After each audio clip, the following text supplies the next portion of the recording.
நமது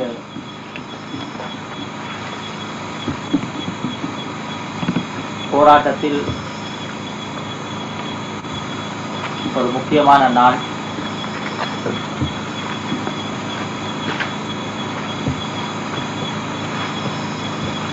இதுவரை காலமும்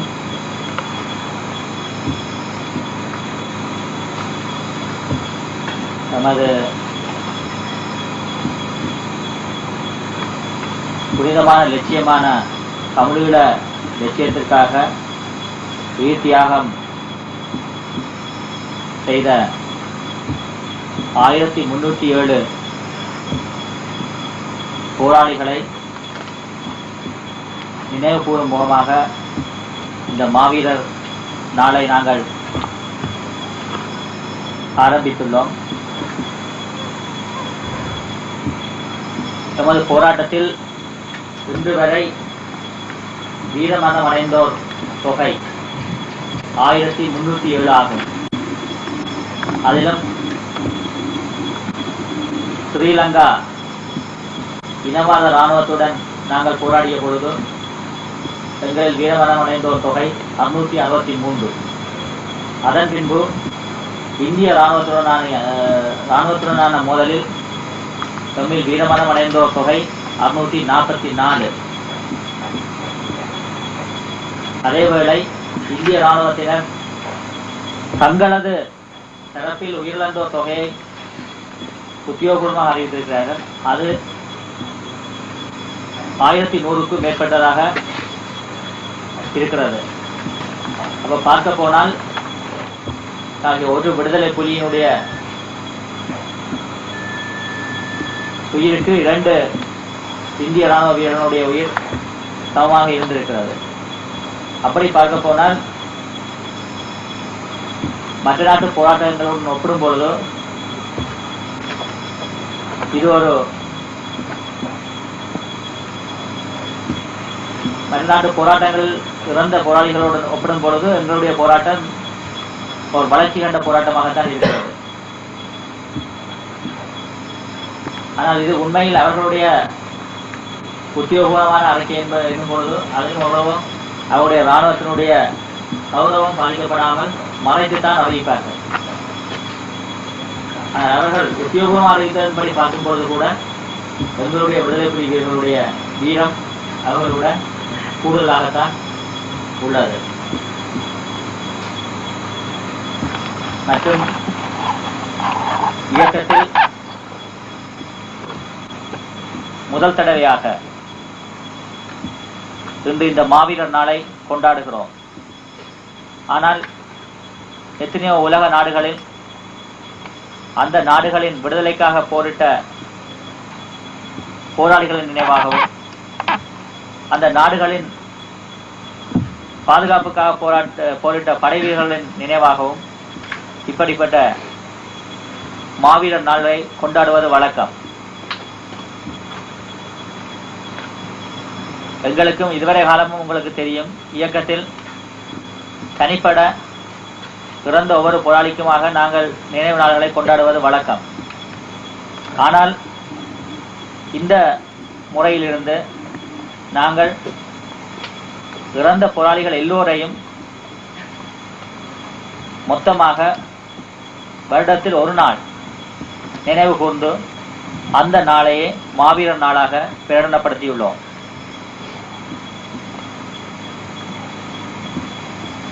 அதற்கு இன்னொரு காரணமும் உண்டு. மாவீரர் நாளாக பிரகடனப்படுத்தியுள்ளோம். அதைவிட அந்த நாளை தெரிந்தெடுத்ததும், அதாவது எங்களுடைய விடுதலை புலி போராளிகளில் முதலாவதாக இறந்த சங்கரனுடைய இறந்த தினமாகிய இன்று அந்த மாவீரர் நாளை நாங்கள் சேர்த்து பிரகடனப்படுத்தியுள்ளோம். அத்தோடு இந்த மாவீரர் நாள் கொண்டாடுவதற்கு இன்னொரு காரணமும் உண்டு. பழமையாக எங்கள் மக்களில் ஒரு பழக்கம் உண்டு. உயர்ந்த பதவிகள், வசதியானவர்கள், இப்படிப்பட்டவர்களைத்தான் பெரிதாக பார்க்கும் ஒரு பழக்கம் உண்டு. அதுபோல எமது விடுதலை போராட்டத்திலும் தலைவர்களை மட்டும் பார்க்கும் பழக்கம் இருக்கக்கூடாது என்பதற்காக, அவர்களை மட்டும் பிடித்து அவர்களுடைய செய்கைகளை மட்டும் பெரிதாக பார்க்கக்கூடாது என்பதற்காகவும், எல்லா போராளிகளும் சமம் என்னும் ஒரு நோக்கத்துடனும் நாங்கள் இந்த நாளை கொண்டாட முடிவெடுத்திருக்கிறோம். அதாவது எமது போராட்ட போராளிகளை நினைவுகூரும் இன்றைய தினம் ஒரு நாளில் வைப்பதால் எல்லோரும் அன்று எமது இயக்கத்தில் உள்ள தலைவர்கள் இருந்து சாதாரணமாக போராடி உயிரிழந்த உறுப்பினர் வரை நாங்கள் எல்லோரையும் சமமாகத்தான் கருதுகிறோம். அந்த நோக்கத்துக்காகத்தான் போராளிகளுடைய நினைவு நாள்களையும் எல்லாவற்றையும் ஒன்றிணைத்து இன்று அந்த மாவீரர் நாளாக கொண்டாடுகிறோம். இல்லாவிடில் காலப்போக்கில் குறிப்பிட்ட சில ஆட்களுக்கே முக்கியத்துவம் கொடுக்கப்பட்டு அந்த கௌரவங்கள் குறிப்பிட்ட ஆட்களுக்கு போகாமல் எல்லோருமே சமமாக ஒரே நாளில் பார்க்கப்பட வேண்டும் என்பதற்காகத்தான் இந்த மாவீரர் நாளை நாங்கள் கொண்டாடுவதற்கு முடிவெடுத்தோம். அது மட்டுமல்ல, இந்த மாவீரர் நாளை கொண்டாடும் பொழுதோ ஏன் இதுவரை எங்களுக்கு முந்தைய எத்தனையோ தலைவர்கள் போராடி இருக்கிறார்கள் தானே என்ற ஒரு நினைவு எழும். எத்தனையோ இயக்கங்களும் போராடி இருக்கின்றன தானே என்ற ஒரு கேள்வி எழும் மக்கள் மத்தியிலே. ஆனால் எங்களுடைய இனத்தின் பிரதிஷ்டம் வேறு யாரும் இதுவரையும் போராடியவர்கள் ஒழுங்காக தங்களுடைய இலட்சியத்திற்கு கடைசி வரையும் போராடவில்லை. கூட்டணியில் உள்ள அமுதலிங்கம் போன்றோர் கடைசி நேரத்தில் துரோகிகளாக மாறி எமது அமைப்பவர்களை அளித்ததும் உங்களுக்கு தெரியும். அதேபோல் மற்ற இயக்கங்களும் இன்று ஒரு அந்நிய ஆக்கிரமிப்பாளர்களுக்கு எட்டவர்களாகி இனத்தை விட்டுக் கொண்டிருப்பதும் உங்களுக்கு தெரியும். பொதுவாக எமது அமைப்பு தான் இன்று இந்த போராட்டத்தில் உறுதியாக தமிழீழம் என்றும் ஒரே கொள்கைக்காக போராடி கொண்டிருக்கிறது. மற்ற இதுவரை புறப்பட்ட தலைவர்களும் சரி, மற்ற இயக்கங்களும் சரி, இன்று இனத்தை ஒரு காட்டிக் கொடுக்கும் அமைப்புகளாகவே மாறிவிட்டார்கள். அந்த நிலையில் எமது அமைப்பில் இதுவரை உறுதியாக இருந்த இந்த 1307 போராளிகளுக்கும் ஆன இந்த மாவீரர் நாளை கொண்டாடுவதுதான் மிகவும் பொருத்தமானதாக இருக்கும் என்று நாங்கள் கருதுகிறோம். அது மட்டுமல்ல, பிரபாகரனை பொறுத்தவரையும் பிரபாகரன் என்பவரும் ஒரு தனி மனிதன் அல்ல, அவர் ஓர் இனத்தின் பிரதிநிதி. அமுதலிங்கம் துரோகம் செய்வது போல் பிரபாகரனும் தமிழினத்துக்கு துரோகம் செய்தால் பிரபாகரனும் சுட்டுக் கொல்லப்பட வேண்டியவரே. எனவே நாங்கள் இந்த மாவீரர் நாளை கொண்டாடும் பொழுது துரோகிகளை நாங்கள் மக்கள் மத்தியிலிருந்து தூக்கி எறியத்தான் வேண்டும். அதேவேளை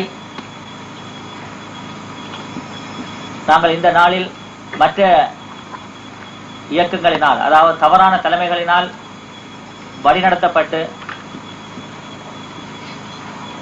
அதில் அநியாயமாக கொல்லப்பட்ட எவ்வளவோ நல்ல இளைஞர்களையும் நாங்கள் சிந்திக்கத்தான் வேண்டும். அவர்களையும் நாங்கள் எங்களுடைய தோழர்களை நினைக்கும் பொழுது ஒரு கணம் நாங்கள் சிந்திப்பது நல்லது. இன்று இந்திய இராணுவத்தினுடனான போரிலேயே நாங்கள் 644 பேர் தான் இறந்திருக்கிறோம். அதை விட 2 நாட்டு படைகளுடனான போரிலும் நாங்கள் 1307 பேர் தான் இறந்திருக்கிறோம்.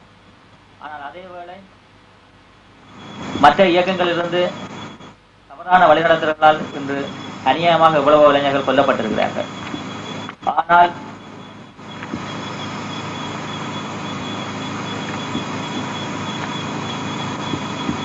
வேறு வழியின்றி எமது இலட்சியத்தை அடையும் பொருட்டும் தமிழர் என்ற ஒரு இனம் வீரமாக வளரும் பொருட்டும் நாம் இந்த குறிப்பிட்ட இந்த கொலைகளை செய்ய வேண்டிய நிலை எங்களுக்கு தவிர்க்க முடியாதாகிவிட்டது.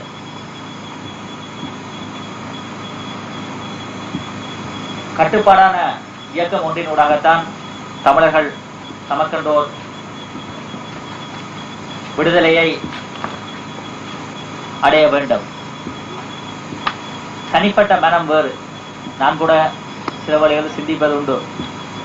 வீணாக எங்களுக்குள்ள இளைஞர்கள் நாங்கள் போராடி அழியத்தான் வேண்டுமா என்று. ஆனால் வேறு வழி இல்லை. யுத்தம் என்று வந்தால் எதிரிகளை அழித்தே தீர வேண்டும். அதில் காட்டிக் கொடுக்கும் எங்களுடைய இளைஞர்களாக இருந்தாலும் அதில் நாங்கள் கொஞ்சம் கூட இரக்கம் காட்ட முடியாது. ஏனெனில் நான் முதல் சொன்னது போலத்தான், பிரபாகரன் எப்படி தனி மனிதன் இல்லையோ, அவர் எப்படி ஒரு மொத்த இனத்தின் உணர்வோ, அதுபோலத்தான் எமது இனத்தின் நன்மை கருதி நாங்கள் இந்த மற்ற இயக்கங்களில் உள்ளவர்களை அடித்ததும் தவிர்க்க முடியாது. தொடர்ந்து நாங்கள் அடிக்க வேண்டியும் இருக்கும். ஏனெனில் தமிழர்களுடைய ஒரு காலமும் எட்டப்பர்களுடன் நாங்கள் கூட்டு சேர முடியாது. ஆனால் நம்ம இனத்தின் ஒரு துரதிர்ஷ்டம், நாங்கள் இன்றைக்கு போராட்டத்திலே அடைந்ததை விட மற்ற மாற்று இயக்கங்களில் இருந்து இளைஞர்கள் அடைந்திருக்கிறார்கள். அதற்கு காரணம் அவர்களுடைய தவறான வழிநடத்தல்கள். ஆனால்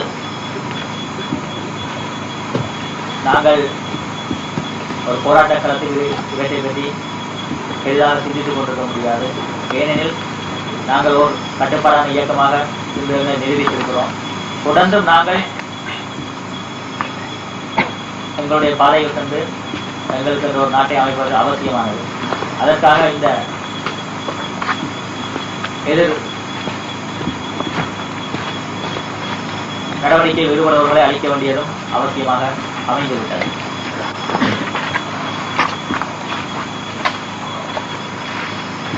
மற்றும் நமது இயக்கத்தை பொறுத்தளவுக்கும் ஓர் வித்தியாசமான ரீதியிலே நாங்கள் வளர்ந்து கொண்டிருக்கிறோம்.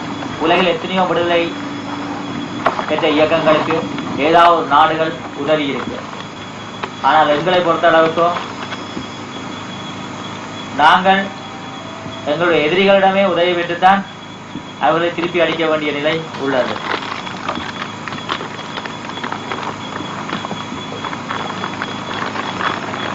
இந்திய அரசு எங்களுக்கு உதவி செய்ய முற்படுகையிலேயே எங்களுக்கு நன்கு தெரியும், இந்திய அரசு எங்களுக்கு நிச்சயமாக தமிழீழத்திற்காக உதவி செய்யவில்லை என்று. ஏனெனில் நான் இந்தியாவுடைய மக்களை பற்றியும் இந்திய அரசியலை பற்றியும் நன்கு தெரிந்தவன்.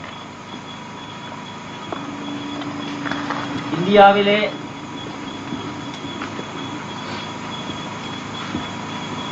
தமிழகத்தினுடைய திராவிட நாட்டு கோரிக்கை, இந்தியாவுடைய தமிழர்களுடைய திராவிட நாட்டு கோரிக்கைகளையே இந்திய அரசு அங்கீகரிக்கவில்லை. அது மட்டுமல்ல, பழைய சரித்திரங்களே இந்தியாவிலேயே 2 வடக்கு ஆரியர்களும் தெற்கிலும் தமிழர்களும் நீண்ட காலமாகவே ஒருவருக்கொருவர் போராடி வந்திருக்கிறார்கள். அதுவும் தமிழர்கள் ஆரியர்கள் மீதே படையெடுத்திருக்கிறார்கள். அப்படிப்பட்ட ஒரு வரலாற்றில் கொண்ட ஒரு இடத்தில் ஆரியர்கள் எங்களுக்கு உதவுவார்கள் என்று நான் நம்பவில்லை. ஆனால் அதே வேளை அவர்கள் எங்களை தங்களுடைய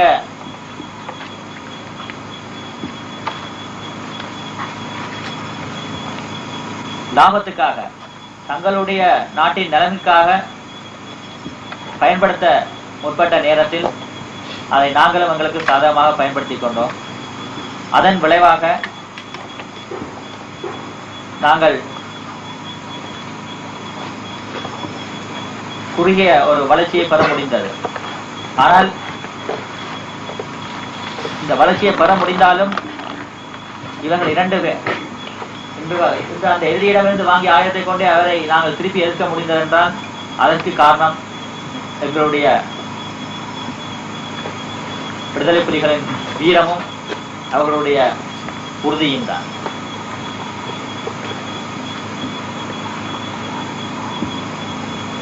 அதே நேரம் ஒரு பக்கம் நாங்கள் எங்கள் இனத்தில் உள்ள எட்டவர்களையும் சிந்தித்து பார்க்கிறோம்.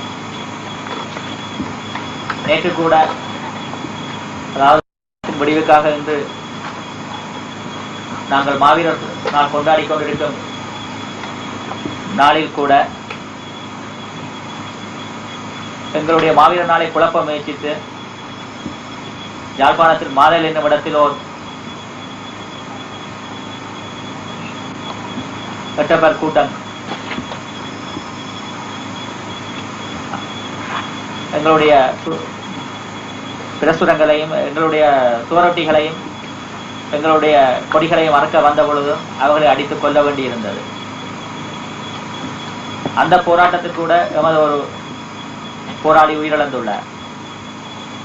அதாவது நாங்கள் எங்களுடைய மாவீரர் தினத்தை கொண்டாடும் நாளில் கூட எங்களுடைய எட்டப்பர்களால் எங்களுடைய ஒரு உயிரும் அறிய வேண்டிய நிலை உள்ளது. அப்படி இருந்தும் உறுதியாக இன்று நாங்கள் எங்களுடைய மாவீரர் நாளை இவ்வளவு இன்னல்களுக்கு மத்தியிலும் கொண்டு நடத்தி இருக்கிறோம். மக்கள் ஆதரவுகளும் பெரிய அளவில் இருந்திருக்கிறது. எல்லா இடங்களிலிருந்தும் எனக்கு தகவல் வந்திருக்கிறது. மற்றும்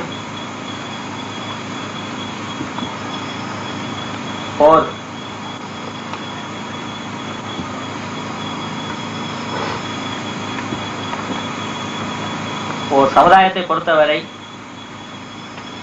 அந்த சமுதாயத்தில் வீரர்களையும் அறிவாளிகளையும் பெண்களையும் மதிக்காத ஒரு சமுதாயம் ஒரு காட்டு பிராண்டி சமுதாயமாகத்தான் மாறி அந்த சமுதாயம் அழிந்துவிடும். எங்களை பொறுத்தவரை மீண்டும் நாங்கள் எங்களுடைய சமுதாயத்தை கட்டி எழுப்புவதற்காக எங்களுடைய சமுதாயத்தில் அறிவாளிகள் இருக்கிறார்கள். பெண்கள் மற்ற நாடுகளுடன் ஒப்பிடும் பொழுது மிகவும் எங்கள் சமுதாயத்தில் புனிதமாக மதிக்கப்படுகிறார்கள். அதேபோல வீரர்களுக்குத்தான் தஞ்சமாக இருந்தது. ஆனால் இன்று இந்த மாவீரர் நாளில் நாங்கள் வரலாற்றிலும் எங்களுடைய சமுதாயத்திலும் ஒரு மாற்றத்தை ஏற்படுத்திவிட்டோம். நமது வீரர்களை கூட நாங்கள் கௌரவிக்க ஆரம்பித்துள்ளோம். இதுவரை காலம் எங்களுடைய இனத்தில் வீரர்கள் என்றாலே யார் என்று கேட்கும் அளவுக்கு இருந்தது. ஆனால் இன்று வீரர்களையே நாங்கள் நினைவு கூறும் நாளொன்றை உருவாக்கியுள்ளோம்.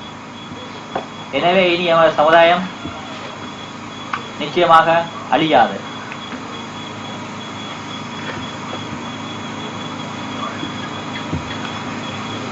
இன்று எமது இனம்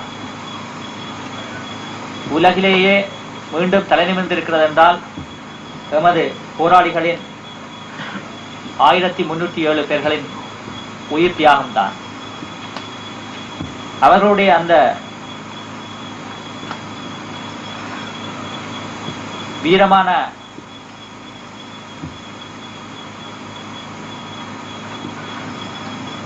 தமது உயிரையே மதியாது போராடிய அந்த உண்மையான தியாகம்தான் எங்களுக்கு இன்று இந்த உலக நாடுகளில் ஓர் கௌரவத்தை ஏற்படுத்தியுள்ளது.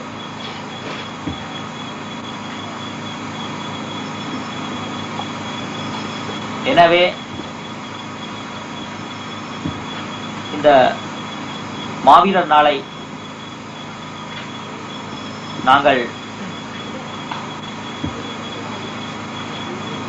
மிகவும்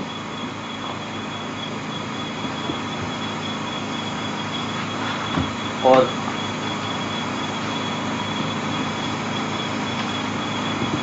எங்களுடைய வாழ்நாளில் ஒரு முக்கிய விழாவாக நாம்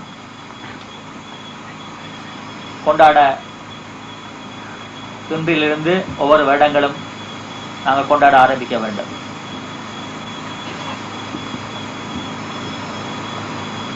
அதைவிட நான் என்னுடைய பழைய காலங்களை நினைக்கிறேன். இன்று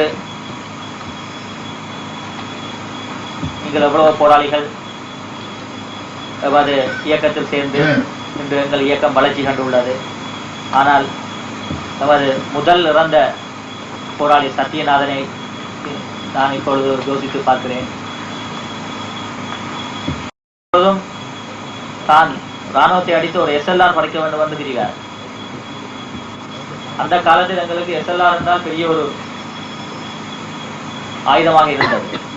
அந்த காலத்தில் எங்களிடம் இருந்ததே ஒரே ஒரு G3 ஆட்டோமேட்டிக் ரைபிளும் ஒரே ஒரு SMG மாத்திரமே. அப்பொழுது எங்களுக்கு ஒரு SLR படிப்பதென்றாலே பெரிய விஷயம். அப்ப அவருடைய இலட்சியம் சத்யநாதன் சாவச்சேரி தாக்கல் ஈடுபட்டு அதில் SMG எல்லாம் பிறகு ஒரே முதல் ஒரு SMG இருந்தது. பிறகு 2 SMG படித்துக் கொண்டு வந்தார்கள். அதுக்கு பிறகு அவர் எப்பவும் சொல்லிக் கொண்டிருக்கிறார் தான் தனக்கு ஒரு SLR ஒன்று படித்து தான் வச்சிருக்க வேண்டும். ஆனா இன்றைக்கு உங்களுக்கு பயிற்சி எடுக்க முந்தையே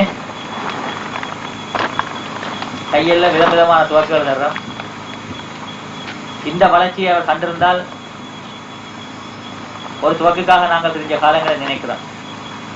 ஒரு SLR என்பதே எங்களுக்கு பெருசா இருந்தது. ஆனால் இன்றும் குறுக்க சேர்ந்த பையன்களே SLR-ஐ விட AK-47 நல்லது என்று சொல்ற காலமாக மாறியுள்ளது. இந்த வளர்ச்சியை அவர்கள் கண்டால் அவர்கள் எப்படி சந்தோஷப்படுவார்கள் என்பதை நான் நினைத்து பார்க்கிறேன். அது மட்டுமல்ல, அந்த நேரங்களில் நாங்கள்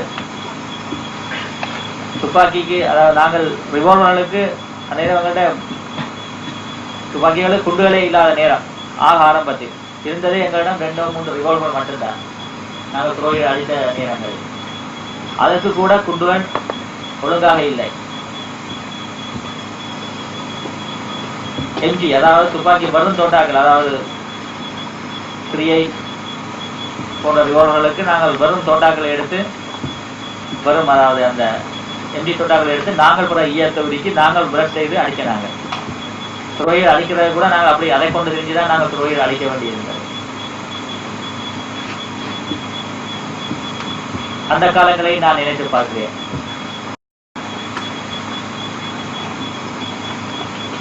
அந்த நேரங்களில் நாங்கள் வரும் MGக்கு கூட நாங்கள் கஷ்டப்பட்டனாங்க. MG கார்ட்ரிட்ஜுக்கே கஷ்டப்பட்டு அந்த MG கார்ட்ரிட்ஜில் கூட எங்களை பாதுகாக்கிற இந்த துப்பாக்கி ரவைகளையும் நாங்கள் பெற்றிருக்கிறோம். மற்றும் அந்த நேரங்களில் எங்களுடைய தொகை சரியான குறைவு. ஆரம்பத்தில் எங்களில் 29 பேர் தான், அதுவும் 83ஆம் ஆண்டு இருந்தாங்க. 83க்கு பிறகு ஏற்பட்ட கலவரங்களின் பிறகுதான் எங்களுடைய இனத்துக்குள்ளே ஒரு மாற்றம் உருவாகினது.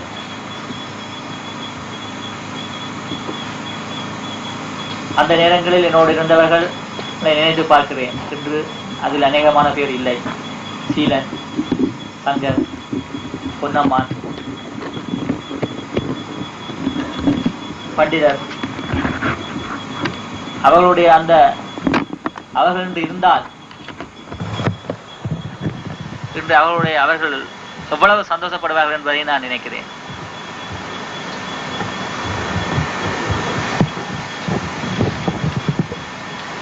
நாங்கள் ஆரம்பத்தில், இன்று நீங்கள் இராணுவத்துடன் போராடுகிறீர்கள், ஆனால் இந்த இயக்க ஆரம்ப காலங்களில் எங்களுக்கு அந்த அளவுக்கு துப்பாக்கிகள் கூட இல்லாத ஒரு நிலை. மற்றவங்கள் இனத்தில் அப்பொழுது ஒரு எழுச்சியே இல்லாத நிலை. மக்களுக்கு துவக்கண்டாலே என்னென்று தெரியாத ஒரு காலம். நாங்கள் எங்கள் போராட்டத்தை ஆரம்பித்தோம். அப்போது எங்களுக்கு முதல்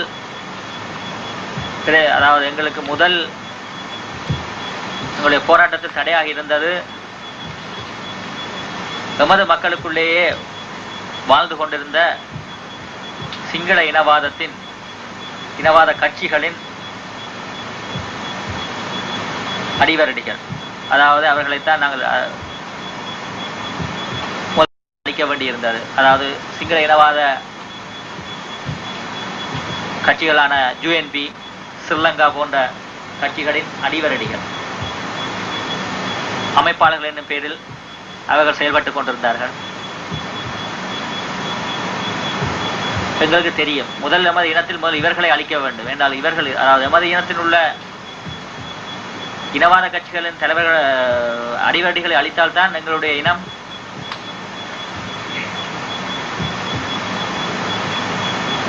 ஒழுங்காக போராடக்கூடிய ஒரு சூழ்நிலை உருவாகும் என்பதால் அவர்களை அழிக்க தொடங்கினோம். அதில் நாங்கள் ஓரளவு வெற்றியும் கண்டோம். அதன் மூலம் இனவாத கட்சிகளின் அடிவரடிகள் கட்சிகள் அவர்களுக்காக எங்களுடைய தமிழ் ஈழ பகுதிகளில் செயல்பட முடியாத நிலை ஒன்று ஏற்பட்டது. அதனால் அவர்கள் கட்சிகளை விட்டு விலகினார்கள். இருந்தவர்களும் தென்னிலங்கைக்கு, அதாவது ஸ்ரீலங்கா தலைநகரமான கொழும்பிற்கு ஓடத் தொடங்கினார்கள். அதன் பின்பு எங்களுக்கு மீண்டும் எங்கள் போராட்டத்திலே இன்னொரு தடை ஏற்பட்டது.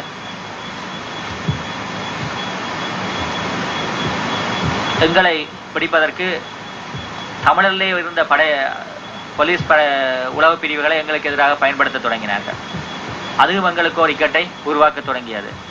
ஏனெனில் அவர்கள் எங்களுடன் மக்களாக பழகி எங்களுடைய நடமாட்டங்களை கண்காணிக்க தொடங்கினார்கள். அதனால் எங்களுடைய அடுத்த கட்ட நடவடிக்கையாக அவர்களையும் அளிக்க தொடங்கினோம். அதிலும் நாங்கள் வெற்றி கண்டதன் மூலம் எங்களுடைய போராட்டத்தின் வளர்ச்சி இன்னொரு படி மேலோங்கியது. அதற்கு பிறகுதான் நாங்கள் எங்களுடைய எதிரியான அரச படைகளின் பாதுகாப்பு இராணுவத்தை அளிக்க தொடங்கினோம். அந்த சம்பவத்தை நான் நினைத்து பார்க்கிறேன்.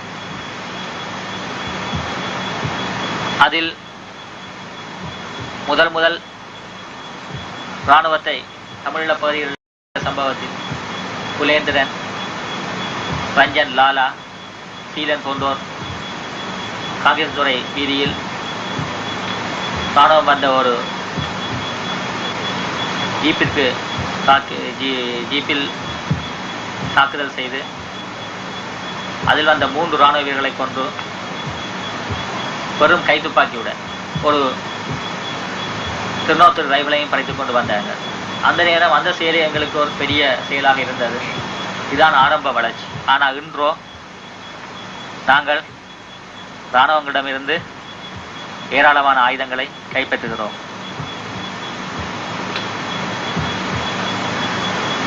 ஆனால் இந்த வளர்ச்சிக்கு ஆரம்பத்தில் இருந்த அந்த போராளிகளின் உயிர் தியாகம்தான் காரணம். அதேவேளை இராணுவத்தை தாக்கும் பொழுதோ எங்களுக்கு தெரியும் மக்கள் அழிக்கப்படுவார்கள் என்பது. ஆனால் எங்களுடைய உடம்பிலேயே அம்மை போன்ற நோய்கள் வராமல் தடுப்பதற்காக என்ன செய்வார்கள் என்றால், வைத்தியர்கள் அம்மையின் நோய்க்கிருமியை எங்கள் உடம்பில் அதனுடைய வலுவை குறைத்து ஏற்றுவார்கள். அப்பொழுது எங்களுடைய உடம்பிலிருந்து ஒரு நோய் எதிர்ப்பு சக்தி உருவாகி அந்த அம்மை நோயை எதிர்த்து நிற்கக்கூடிய நிலையை உருவாக்கும்.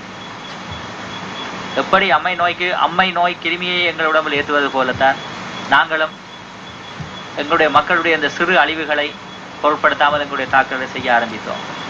ஏனென்றால் எங்களுக்கு தெரியும், இல்லை என்றால் எங்களுடைய இனம் முற்றுமுழுதாக அழிந்துவிடும். அதைவிட நாங்கள் போராடும் பொழுது எங்களுடைய மக்களுக்கு வரும் அழிவால் மக்கள் மீண்டும் மீண்டும் அவர்களும் போராட தொடங்குவதன் மூலம் மக்கள் தங்களை பாதுகாத்துக் கொள்ளக்கூடிய ஒரு நிலை உருவாகும். அதனால்தான் நாங்கள் ஆரம்ப காலங்களில் இராணுவத்தை பெரிய அளவு எதிர்த்து நிற்க முடியாத போதிலும் சிறு சிறு தாக்குதல்களை உறுதியாக அவர்கள் மீது செய்ய ஆரம்பித்தோம். அதன் விளைவாக இன்று உங்களுக்கு தெரியும், மக்களே ஒரு எழுச்சி பெற்று இன்று எங்களுடைய இயக்கம் கூட மிகவும் பலமாக வளர்ந்துள்ளது.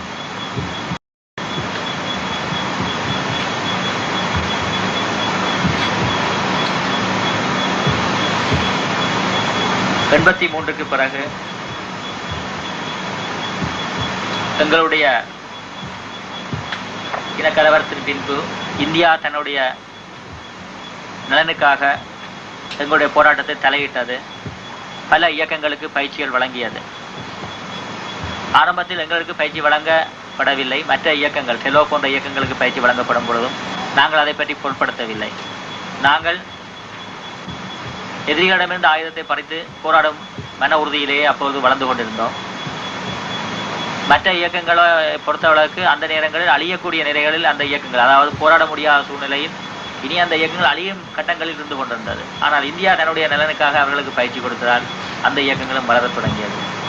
அதே நேரம் இந்தியா ஒரு இயக்கங்களை நம்பி இருக்கக்கூடாது. அதாவது எல்லா இயக்கங்களையும் வளர்த்துவிட்டு தங்களுடைய நலனுக்காக எல்லா இயக்கங்களையும் சமமாக வளர்த்துவிட்டு தங்களுக்கு தேவைப்படும் இயக்கங்களை, தங்களுக்கு எதிராக ஒரு இயக்கம் போனாலும் மற்ற இயக்கத்தை கொண்டு அந்த இயக்கத்தை அழிக்க வேண்டும் என்பதற்காக எல்லாவற்றையும் சமமாக வளர்க்க வலிக்கிட்டது. அதான் இந்தியா செய்த ஒரு பிழை. அதில் என்ன செய்தார்கள்? எங்களையும் சேர்த்து கொண்டார்கள். நாங்களும் அந்த பலனை எடுத்து பயிற்சி பெற்றோம். அதே வேளை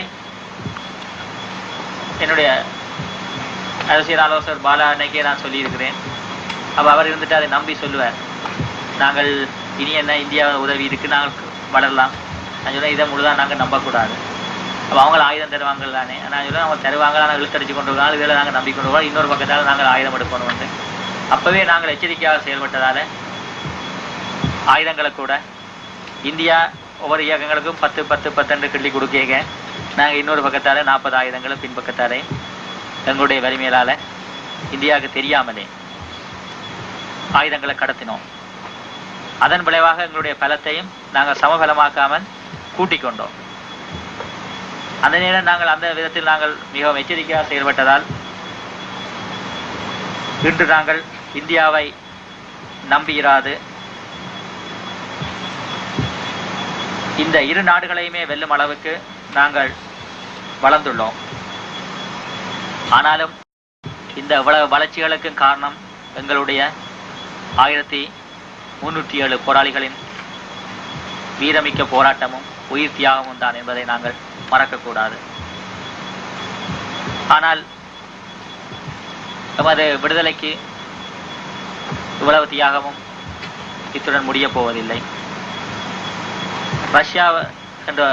ரஷ்ய நாட்டிலேயே அவர்கள் தங்களுடைய சுதந்திரத்துக்காக ஜெர்மனியர்களுக்கு எதிராக போராடின காலத்தில், ஜெர்மனியுடைய ஆக்கிரமிப்புக்கு எதிராக போராடிய காலத்தில் அவர்கள் அழிந்த தொகை 2 கோடி. அதே போல இஸ்ரேல் மக்களும் அவர்களில் அழிந்த தொகை 60 லட்சம். இன்று அவர்களில் 40 லட்சத்துக்கு குறைவாகத்தான் இருந்து இன்று ஒரு நாடை அமைத்திருக்கிறார்கள். அதேவேளை அல்ஜீரியா விடுதலை போராட்டத்தில் ஓர் நாளிலேயே 35,000 பேரை ஒரு நாளிலேயே கொண்டிருக்கிறார்கள். ஆனால் எங்களுடைய போராட்டத்திலோ நாங்கள் சந்தித்த உயிரிழப்புகள் சொற்பம். ஆனால் அதையும் மீறி எங்களுடைய வளர்ச்சிகள் கூடுதலாக இருக்கிறது. காரணம் எங்களுடைய வீரமும் எங்களுடைய அந்த உண்மையான உறுதியான கொள்கை பற்றிருந்தார். எங்களோட போராட்டத்தில் இதுவரையும் ஒரு 30,000 பேருக்கு கிட்டத்தான் மக்கள் இறந்திருக்கிறார்கள்.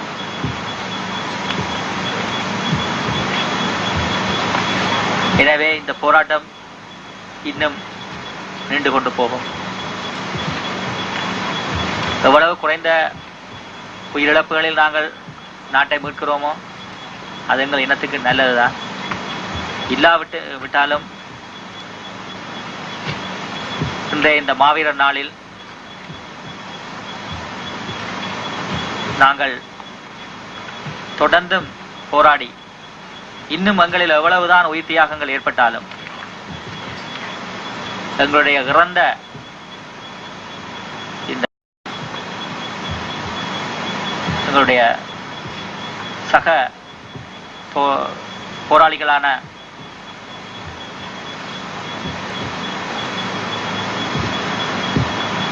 ஆயிரத்தி 307 பேருடைய லட்சியமும் நிறைவேற நாங்கள் போராடுவோம் என்று உறுதி கூறி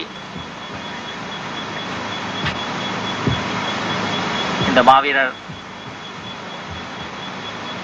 நாளை இன்று தொடக்கி வைக்கிறேன்.